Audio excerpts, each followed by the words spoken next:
This is Talat na Mimoun, a small remote village rarely marked on a map. Reaching it requires a 33-kilometre journey through winding mountain roads. For generations, family, land, and tradition have been deeply interwoven here. Today, around 50 households live here, mostly from a single Amazish tribe. Households survive through olive farming and a few livestock, but most of their income comes from men working in distant cities. In 2023, a sudden earthquake struck, tearing through the village. Homes collapsed, routines fractured, but the most lasting damage lay underground. Pipelines burst, pumps failed. The village's wells turned unreliable. Since then, water has become a daily burden, both constant and uncertain. The hardest thing of all is water, said a local coordinator. There were once 2 wells. One is now completely out of use. The remaining well supplies water only every few days and often stops. In summer, it becomes worse. Entire families wait in vain. Water is the foundation of life here. Without it, fields cannot be cultivated and survival becomes fragile. Rainfall has declined.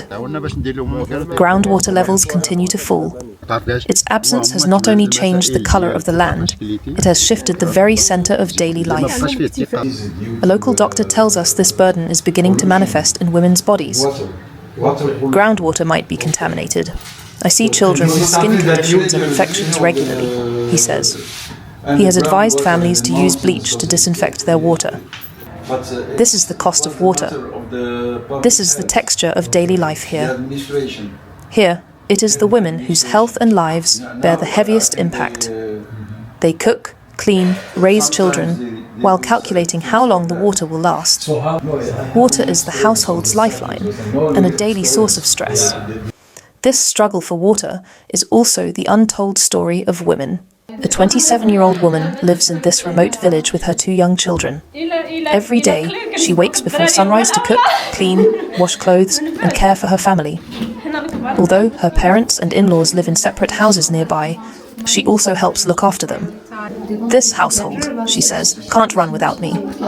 But beyond daily chores, her greatest stress is managing water, because there is never enough. Drinking and cooking come first. Bathing and laundry must wait. Sometimes we go 2 weeks without bathing. She says we just wipe ourselves down. 2 days before we arrived, the village water pump failed again. It happens often. With most men working in nearby towns, the responsibility of fetching water falls on the women. They walk long distances and carry it home in small containers. We used to rely on the men, she explains, but now it's all on us. A 75-year-old grandmother who raised 7 children here describes the same struggle. Water is too heavy for us. We carry what we can, a little at a time. There hasn't been reliable piped water for years. Families must fetch from wells or wait for deliveries every few days. Water is rationed, reused, and stretched as far as it can go. Sometimes I cry, the younger woman admits. I want to cook for my kids or just feel clean, but there's no water. The water isn't clean either. My children have gotten sick, but we can't afford bottled water. I save what we have for them. I don't even wash myself. After the 2023 earthquake, things got worse. Her husband lost his job. There was no income, no clean water, and no way out. Even now, the trauma lingers. Every time I hear a truck or loud noise, she says, I freeze. I think the earthquake is coming again. In this village, water isn't just a basic need. It defines the emotional and physical reality of women's lives. After the earthquake, we didn't just see broken houses and dry wells. We saw women sitting, speaking, being heard. They filled out surveys and joined group activities. For the first time, they told others about their homes, their health, and their worries. We asked, "What do you need?" At first, they simply said, "We're thankful for everything." But on the 3rd day, someone finally said, "We want books, we want to read, we want to learn English, learn French." Fatima, a women's empowerment trainer at HF, said, "Education brings hope. It's not that we don't want to learn. We just never had the chance." Inside the cooperative, women learn more than sewing. They learn to write, to read medicine labels, and slowly they learned to speak up for themselves. After early efforts in hygiene and psychosocial education, we turned our attention to another critical question. How can women here earn real income? We focused on what could generate actual returns. Agriculture, food processing, sewing, and handcrafts. Only with a stable income can they afford clean water, medical care, and school fees, basic rights realized with dignity. Najha told us, 3 months ago the sewing machines began to hum. 40 women joined a training program supported by College Lhasa. It was a challenge and a breakthrough. In just 3 months, they went from zero experience to producing their first garments. For them, this was more than skill.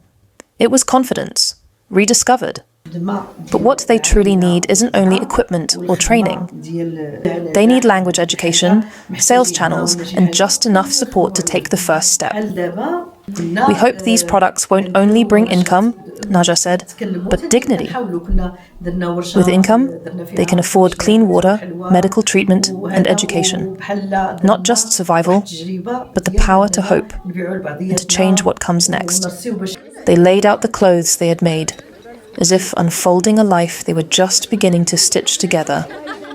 They want to step beyond the village, to be seen, to be understood, to be accepted. They spoke of their vision, to build a brand, expand to new markets, and share their handmade products with the world. They need startup funding, raw materials, business training, and access to transport.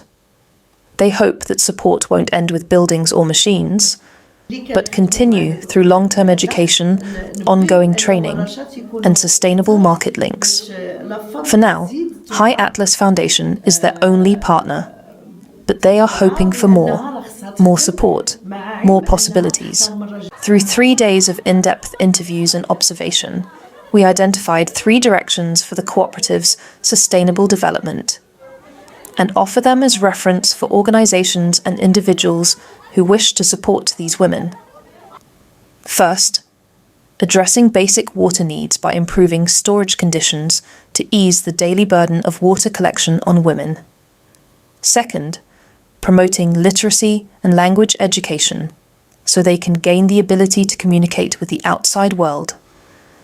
Third, strengthening the market connection of their craft skills, building a brand, expanding sales channels, and turning their work into real income. The deeper we listen, the better we can respond.